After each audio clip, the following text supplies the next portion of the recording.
You can no longer say, here's my 4 and 5 star reviews and not disclose that you also have 1, 2, and 3 star reviews. Yeah, and that one to me is sticky because, if you have a widget on your website, you want to display obviously the best reviews.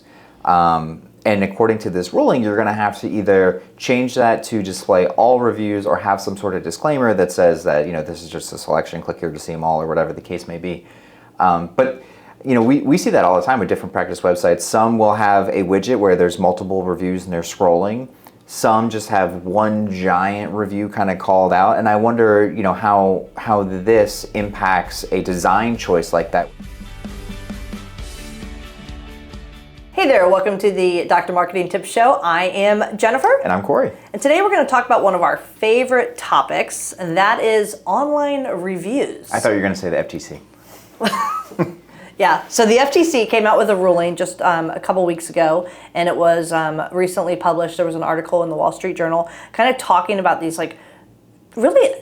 these potential fines of almost $60,000 per incident that you could get screwed on if you aren't following the rules as put forward by the FTC. Now, with that said, they said it's a proposed rule, and it still has to go through all of the rigmarole of all the channels, and then it will have to get adopted, and then there'll have to be notification.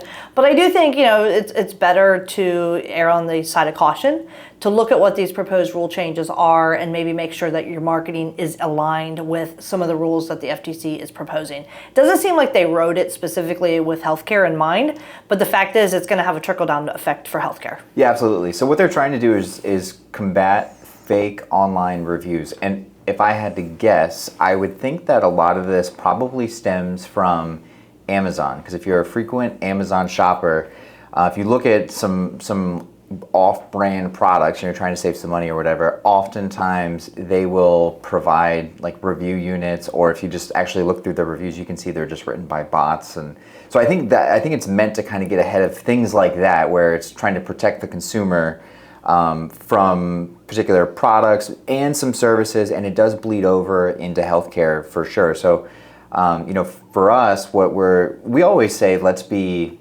authentic, let's be real in everything that we do with marketing. And if you've listened to the show before or watched the show, then we preach authenticity in terms of social media, in terms of the messaging that you're putting out there. And the same is true for online reviews. So if you've been doing that, you're probably okay. But we thought it made sense to still kind of talk through what some of the ramifications are here. Yeah, so they've got 4 main things to pay attention to. And looking at them earlier today, just at a glance, I can think of specific examples where we've had clients, doctors mainly, who have absolutely done these things as it relates to their reviews. And so let's go with it. So the first thing that they're saying is a big no-no as it relates to online reviews that's actually going to be something that's finable, back to what I said before, up to nearly $60,000 per incident, is incentivizing reviews.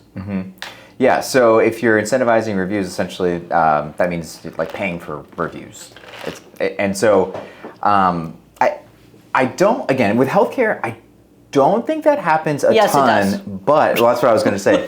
But I can think of a handful of examples where I've been in meetings and a doctor will say, I want them to do a review, let's give them a gift card or something. Absolutely, we hear that all the time. Yeah, not just a handful of times. I hear it a couple times a year. Yeah, which, if you're doing a really good job, you shouldn't have to do that in the first place. But yes, doctors do bring that up pretty consistently. Yeah, we had a client at one point that was offering gift cards. This is 10 years ago, but it was offering gift cards for people to leave reviews, and or he would do like a sweepstakes where he would incentivize people to leave reviews. I've heard it on podcasts that I listen to where people are incentivized to leave a review and then they get entered into a drawing. They don't tell them leave a positive or negative, but I think at this point, like the proliferation of reviews just everywhere. And I mean, it's the way that we make decisions on our buying habits. And so right now, just to err on the side of caution, is don't incentivize anybody for any reviews. Yeah, I mean, there's stats all over the place that say that if you have, between a 4 and a 5 star review for your clinic, then you're going to outperform competition that's relative to you with lower reviews. You're going to out-earn them, you're going to outperform them.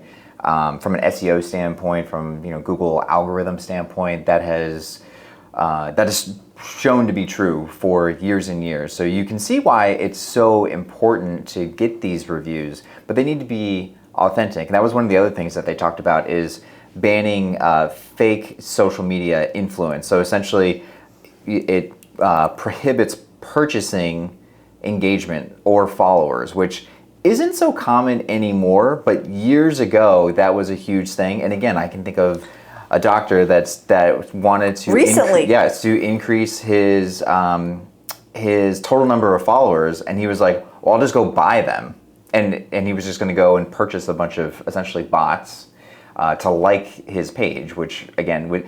One, that's bad for SEO because usually the platform itself finds out about it and then will punish you for doing so. But two, it is now, if this were to pass, it's also pretty expensive. Yeah, I stand corrected. It's not up to $60,000. It's $51,744 per incident. So the next thing that they kind of are pulling out and saying are big no-nos are what are referred to as insider reviews. So getting an employee or somebody as a result of nepotism to leave a review, that's a no-no. Yeah. Yeah, and again, that is something that I think is actually incredibly common. You can do it, but you need to disclose that you work for the organization or that your brother runs the practice. Yeah, but that doesn't happen. No. I think that... It may start out that way. Right. And I mean, even if you're a medium to large scale organization, I think that, if you have some employees that just, maybe they think that they're rowing in the right direction and they're kind of trying to support the team, they may pop on and say, hey, this practice is amazing and the doctors are so nice. Just something as simple as that. Technically, because that's not a real review, and even if that was, someone fully, good intention, not trying to stir the pot or do anything negative, just trying to be a good team player, you're not allowed to do that. Yeah. So I think that one is real tricky because one of the things that comes out of this too is essentially the rule saying that, well, the practice should know these things. And well, the practice should know a lot of things, but the practice is very busy running the practice. Yep. The next thing I think is going to bite us all in the rear, and that is that you can no longer say, here's my 4 and 5 star reviews, and not disclose that you also have 1, 2, and 3 star reviews.